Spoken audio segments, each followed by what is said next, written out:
자, 일단은 지금 은쿤쿠랑 가르나초 트레이드 얘기가 떴는데 어제 로이탄지 이슈로부터 시작된 것 같거든요. 스노우볼링 자체가 로이탄지라는 이제 프랑스 대표 기자가 은쿤쿠가 프랑스 특히 PSG 출신이라는 걸 감안해봤을 때 로이탄지로부터 메뉴 이적설이 떴다. 이거는 뭐 무시할 수 없는 부분인데, 근데 뭐 로이탄지가 메뉴 관련 이슈를 좀 많이 틀렸기 때문에 그래도 막 흥분을 막 한다거나 과몰입을 할 정도까지는 아니라고 봐야 될 것 같긴 하지만, 근데 그 이후로 뭐 스노우볼링이 안 터지나 좀 기다리고 있었는데 제가 잠들었거든요. 근데 잠든 사이 새벽 3시 59분에 멜로가 이기건에서 좀 정리를 해놓은 게 올라왔거든요. 일단은 둘 다 확실히 구단을 떠나고자 하고, 양팀 선수가 다 가르나초는 메뉴 시스템에 맞지 않고 첼시에서 은kun쿠는 시스템에 맞긴 하지만 1옵션으로 계속 배제를 당하고 있었죠. 레프트윙 옵션에선 똥을 쌌고, 공미에서는 파머한테 빌리고, 톱에서도 별다른 존재감을 드러내지 못했지만 컨퍼런스 리그에서는 제 역할을 톡톡히 해주었던 상황인데, 그렇다 보니까 서로가 출전 시간에 당연히 불만족을 띠고 나갈 수밖에 없는 상황이고, 그렇게 해서 지금 서로가 엇갈리고 있던 찰나에 마침 아구가 떨어지니까 서로 트레이드 얘기가 나왔거든요. 수학 가능성이 실제로 제시가 된 건 맞지만 구체적인 대화를 나눈 단계가 아니라는 내용, 이거는 뭐 로이탄지가 언급했던 내용하고 동일하고, 멜로가 말하기로는 가르나초는 빌라랑 링크가 되었고 영국에 남고 싶어 하는 상황이고 첼시 이적 기회를 당연히 반길 것이라고 하고, 근데 하지만 여기서 문제가 있는 게 첼시는 기튼스를 1순위로 보고 있고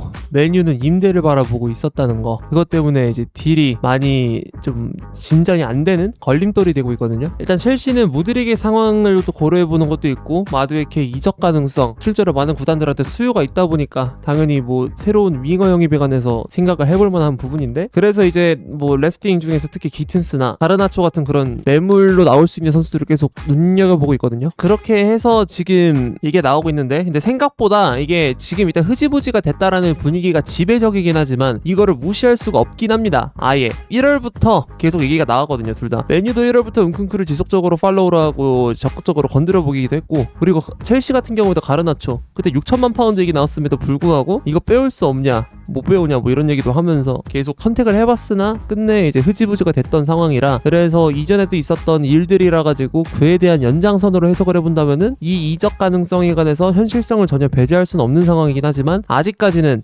둘 다 굳이 서로 아구가 맞는 건 알겠지만 우리가 얘를 굳이 왜 데려와야 돼, 이 생각에 지배적이라서, 그래서 일단 이게 지금 당장은 좀 현실화가 될 가능성이 적을 것 같은데, 근데 약간의 근거로 말을 하자면 가르나초는 뭐 지겹도록 말했지만 첼시 장기 프로젝트에 맞아요. 이거는 뭐 첼시 팬들은 지겹도록 들을 거고 당연히 인지하고 있을 거고, 이거를 반기는 사람도 있을 거고 반기지 않는 사람도 있을 텐데, 근데 여기서 메뉴는 어떤 아구가 맞냐, 여러분 혹시 첼시 팬들 그 비벨이라는 디렉터 혹시 기억하실까요? 라이프치히에서 이제 디렉터로 일을 했었고 첼시에서 디렉터로 일을 했으나 융쿤쿠 영입을 추진한 이후에 2-2-3 시즌에 이제 3월에서 4월가량에 그때 포터 경질을 하고 나서 그때쯤에 이제 감독 리스트를 쫙 정리하던 시즌이 있었거든요. 그때 엘리케도 있었고, 지금 생각하면 존나 웃긴데 그 다음에 라게즈만 있었고, 걔네 둘을 다 까서 이제 포체티노로 결정을 해가지고 2-3-2-4 시즌에 포체티노가 첼시의 감독으로 나왔던 건데, 그때 이제 나겔스만을 적극적으로 밀었던, 라이프치히에서 같이 일을 해봤어서 한 시즌 정도 겹쳐 있었고, 호펜하임에서도 또 나겔스만하고 일을 했었고, 또 레드불 사단에서도 꽤나 오래 있었다 보니까 확실히 레드불에서 튀어나온 인재들, 레드불에서 일해봤던 사람들, 지가 아는 사람들, 이걸 좀 더 적극적으로 밀어봤던 인재였는데, 근데 그때 당시에 제가 기억하기로는 나겔스만이 이제 첼시한테 PPT 같은 거를 내세우고 그리고 뭐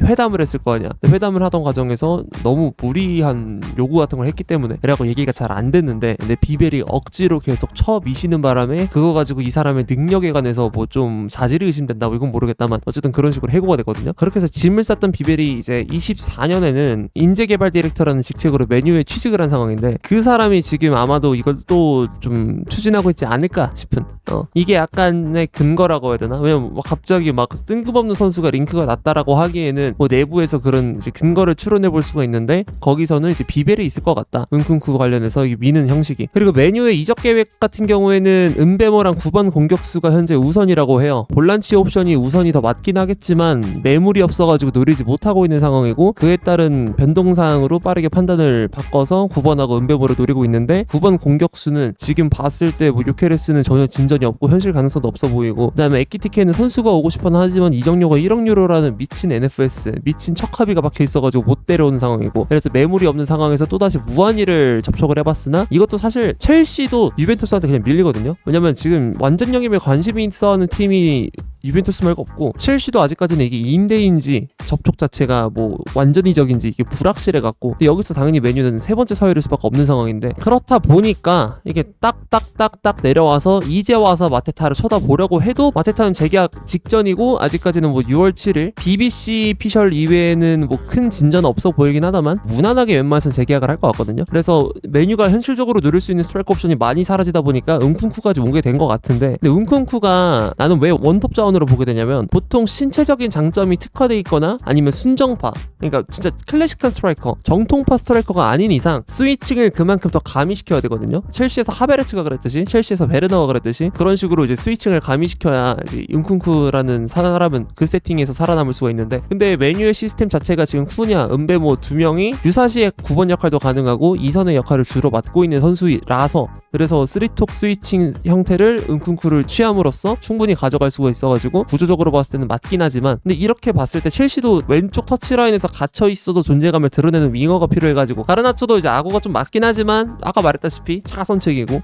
은쿤쿠도 이게 아구가 맞긴 하지만 차선책이고 일단 은쿤쿠가 메뉴를 이렇게 데려올 만한 이유도 알겠지만 기피해야 될 이유가 또 확실하게 있거든요. 이거는 첼시 팬 입장으로서 냉정하게 말을 해드리자면 이 새끼 몸 상태가 진짜 병신입니다. 사람 새끼가 아니에요. 이게 첼시에서 와가지고 망가진 게 아니라 예전부터 그런 조짐이 있었는데 봤을 때 사람 새끼가 아니시죠. 평균적으로 최소 40일가량을 웬만해서는 라덴발에서는 이제 결정을 하고 있던 상태였고요. 그리고 몸 상태 이렇게 쫘라락 봤을 때 뭐 그나마 21-22 시즌 커리어 하이 시즌이죠. 이때는 뭐 8일밖에 결정을 안 하셨어요. 문제는 2-2-3 시즌인데요. 4일, 84일, 11일, 40일 이지랄로 이제 결정을 하셔가지고 총 대략적으로 한 140일가량의 결정일수가 축적이 되셨고 그리고 첼시에 와서는 이제 154일 이시고요. 아 154일이 아니구나. 잠깐만 씨발 154일 178일 미친 새끼네 이거. 어쨌든 240일가량을 결정을 하셨고요. 지난 시즌은 27일가량 결정을 하셨는데 이런 걸 보게 되면은 지금 이번 시즌에는 그래도 부상이라 별로 없으니까 괜찮은 거 아니냐라고 할 수도 있지만 이게 풀시즌 자원으로 가동을 시켰을 때 무리가 얼마나 가냐가 제일 중요한 거거든요. 솔직히 97년생이면 28살의 선수인데 이 선수를 급료도 그렇고 몸값도 그렇고 당연히 득점값으로 써야 되는 그런 가성비가 나와야 되는데 안 나온다는 증거야. 이게 좀 커요 많이. 그래서 메뉴가 데려갔을 때 아무리 단순히 리그만 돌린다 하더라도 23-24 시즌 씨발 첼시 리그만 돌린 시즌이거든요. 이지랄로 누우셨기 때문에 이거는 기피하시는 게 좋겠다라고 말씀을 드릴 수 있을 것 같아요. 사실 실력적인 면에서는 그렇게 기피를 해야 되는 매물이라고 생각은 안 해. 왜냐면은 얘가 공격 포인트 순도가 첼시에서도 좋았어. 이번 시즌에도 괜찮았어요 생각보다. 왜 그렇게 말을 하냐면 보통 교체 투입을 들어갔을 때 출전 시간이 적게 주어지고 그 다음에 워밍업이 제대로 안 되어 있는 상태에서 뛰다 보니까 당연히 풀타임을 뛰었을 때보다 90분당 공격 포인트 생산율이 떨어질 수밖에 없는데 그 과정에서도 180분당 하나의 공격 포인트를 올렸다는 거는 이거는 굉장히 긍정적으로 볼 수 있는 부분이기도 하다고 보거든요. 시스템에 제대로 적응하지 못한 상태에서 조코로만 들어갔을 때 3골 2도움이다? 이건 뭐 나쁘진 않다고 생각하거든. 그러니까 얘 실력에 관해서 불만이 있다기보다는 첼시